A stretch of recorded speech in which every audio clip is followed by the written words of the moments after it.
Welcome to Accessible Art History, the podcast, the best place for art history lovers or anyone that is curious. My name is Annalisa, and I'm going to be sharing an amazing Metropolitan masterpiece with you today. Just a quick reminder before the episode starts, all sources and images will be posted on the Accessible Art History blog. You can find a link in the episode description, as well as on Instagram at accessible.art.history and at metropolitan.masterpieces. Now that we have that out of the way, let's get started. Welcome back to Accessible Art History, the podcast. Today is the season finale of Metropolitan Masterpieces. To wrap up our journey through the Metropolitan Museum of Art, I had to choose one of my absolute favorite pieces. The fragment of a queen's face may appear simple at first glance, but it can actually tell viewers a lot about the Amarna period of ancient Egypt. So to find out all about it, keep on listening. The fragment of a queen's face is a small sculpture made of yellow jasper. It stands at about 5 1/8 inches or 13 centimeters tall, but it would have been bigger in antiquity. This is because the top half of the statue's face has broken off. Although this means her identity has been lost to history, it's still somehow aesthetically pleasing. The sharp planes of the break contrast with the full, rounded lips and chin. It's mysterious and captures the viewer's attention right away. Some historians theorize that the statue would have worn a wig. However, without the body and the top of her head, it's hard to understand the original context. Regardless, it's a beautiful piece that makes people stop in their tracks. The number one question about the sculptural fragment is, who is she? There are no inscriptions or identifying features on the piece, so art historians have debated her identity for years. We do know that she dates to the 18th dynasty in the New Kingdom period, due to some stylistic features, especially the lips, point to it being from the Amarna period, around 1390 to 1336 BCE. This leaves us with three main contenders for the fragment's identity. The first possibility is Queen Nefertiti, whose name translates to "the beautiful one has come."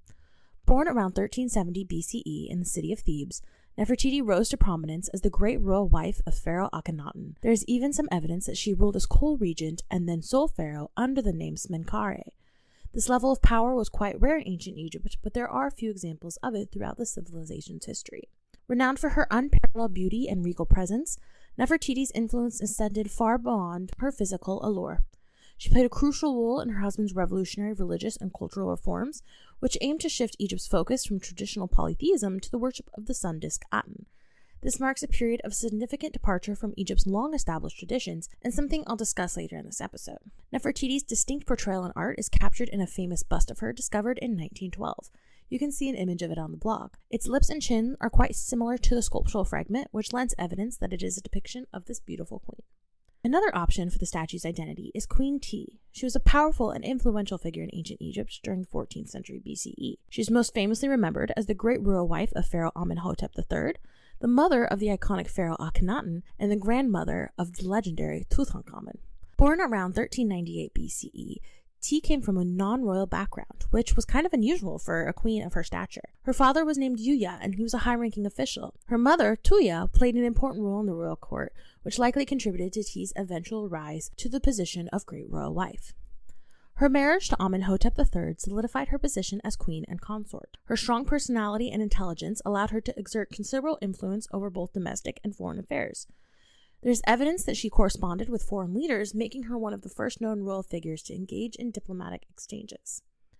One of the most remarkable aspects of Queen T's legacy is her role as a mother, because she gave birth to several children, including the Crown Prince Thutmose, who predeceased his father, and Akhenaten. Her support for Akhenaten's religious reforms showed her political acumen and willingness to embrace a change. After Amenhotep III's death, T continued to wield influence in her son's court. One of the best preserved sculptures of her, which will be featured in the blog, shows a remarkable similarity to the fragment of the queen's face. Due to her prominence, she's another likely contender for the identity of the subject. The final possibility is a lesser-known figure in history. Her name is Kia, and she was a lesser wife of Pharaoh Akhenaten. Her origins and background are not well documented, making it challenging to piece together a comprehensive biography. Some theories suggest that she might have been a noble birth or even a foreign princess. Her name, which translates to "the glorious one," suggests that she was important. Kia is depicted in some artistic representations in a manner that is akin to a queen. She's often shown with a distinct hairstyle, which I've posted a picture of in the blog so you can see what it looks like. Kia is believed to have been the mother of King Tut, but that theory is uncertain and debated. This became even more complicated when about a decade ago, King Tut's DNA was sequenced, showing that his parents were brother and sister. Records of Amenhotep III's reign do not show that he had a daughter named Kia. Unlike Tia and Nefertiti, we do not have many surviving images of Kia to compare to the fragment. But you can tell that the lower faces are similar, so she is a possibility. Next, I'm going to discuss more about the Amarna period and the fragment. But first, let's take a quick break.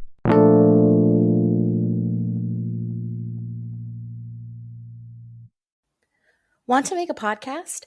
Spotify's got a platform that lets you make one really easy and then distribute it everywhere and even earn money, all in one place for free. It's called Spotify for Podcasters, and here's how it works. Spotify for Podcasters lets you record and edit podcasts right from your phone or computer. So no matter what your setup is like, you can get started creating today. Then you can distribute your podcast to Spotify and everywhere else podcasts are heard. Video podcasts are also available on Spotify. And if you want to take the conversations with your fans to the next level, Q&A and polls are the best way to connect.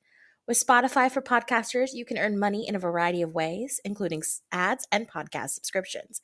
And best of all, it's totally free with no catch. Ever since I discovered Spotify for Podcasters, I've been able to connect with art history lovers around the world through my podcast. I love being able to chat about interesting works of art and people and get to know lovers of history from around the world. I highly recommend you give it a try if you're interested in making your own podcast. Download the Spotify for Podcasters app today or go to www.spotify.com/podcasters to get started.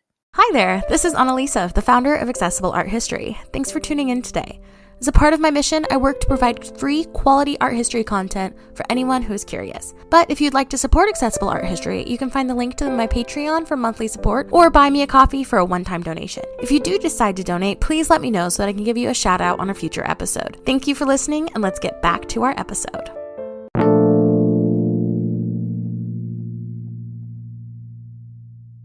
Alright, now that we're back, let's dive into how this work captures imaginations 3,500 years after it was made. In a fascinating twist of fate, the sculpture's fragmentation is what set it apart from viewers on the Met's vast collections. Of course, it would have its own artistic value as if it was unbroken, but its partial destruction creates this air of mystery. Who is she? What happened to her? We look for these answers, but we don't know if we'll ever find them. This draws in viewers and makes them want to look at the work even closer. Additionally, the sharp edges of the planes of her face have created an almost, quote, modern effect. In my opinion, she almost looks like a Picasso painting come to life. Her human face has been transformed into a series of angular shapes. It takes on its almost mythical quality, something not of this world. I think it's fascinating that her fragmentation has created a piece with new meaning and visual interest. This work is a part of the unique period of ancient Egyptian history known as the Amarna period. I talked a little bit about it before the break, but let's dive in deeper. Also known as the Amarna Revolution, this was a fascinating and transformative era in ancient Egyptian history. It lasted approximately from 1353 to 1336 BCE. It was marked with the reign of Pharaoh Akhenaten, who departed traditional Egyptian religious and artistic norms in a completely radical way. Akhenaten, who was originally named Amenhotep IV, ascended to the throne after the death of his father and initiated a great religious and cultural shift about 5 years in. He rejected the traditional polytheistic worship of many gods and goddesses and instead promoted the sole worship of the sun disk Aten. This marked a departure from millennia of religious tradition and resulted in the establishment of a new capital city called Akhenaten, which is known today as Tel al-Amarna. The art of the Amarna period reflects this dramatic transformation. Amarna art is characterized by a departure from the idealized and rigid conventions of the Egyptian canon. Instead, it embraced a more naturalistic and relaxed approach. The human body has a greater focus on being more proportional and having lifelike features. Figures are often shown with elongated limbs, skulls, and very curvaceous forms, which is quite different from Egyptian art of previous centuries. The royal family was also shown in a more normal way. Instead of being this godlike figures who were strong and powerful, Akhenaten and his family are shown as loving and affectionate and engaging in everyday activities.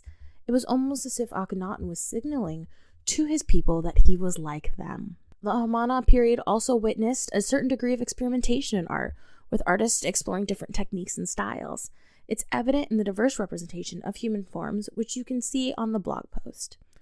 After Akhenaten's death, his reforms and the art style fell out of favor, Egypt returned to its traditional religious ways and kind of forgot about him. The city of Amarna was abandoned, and much of its art was defaced, destroyed, or just left behind.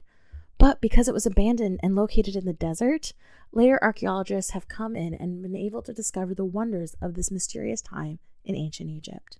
The fragment of a queen's face is truly one of the most fascinating works in the Metropolitan Museum of Art.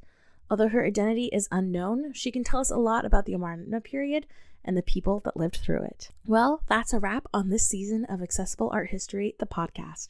It's so much fun exploring the Metropolitan Museum of Art and some of its many masterpieces with you. I have a few ideas of topics for the next season, so keep an eye out on all social media for an upcoming announcement. Thank you as always for listening and supporting Accessible Art History. I couldn't do this without you, and I can't wait to see you next season. Thank you so much for listening to this episode of Accessible Art History, the podcast. Make sure to follow us on Instagram at accessible.art.history and at metropolitan.masterpieces for updates and to keep an eye out for the next episode. They drop every week on your favorite podcast platform. If you prefer to listen on YouTube, you can find episodes there on about 2 weeks after each episode is posted. Cheers and see you for the next episode.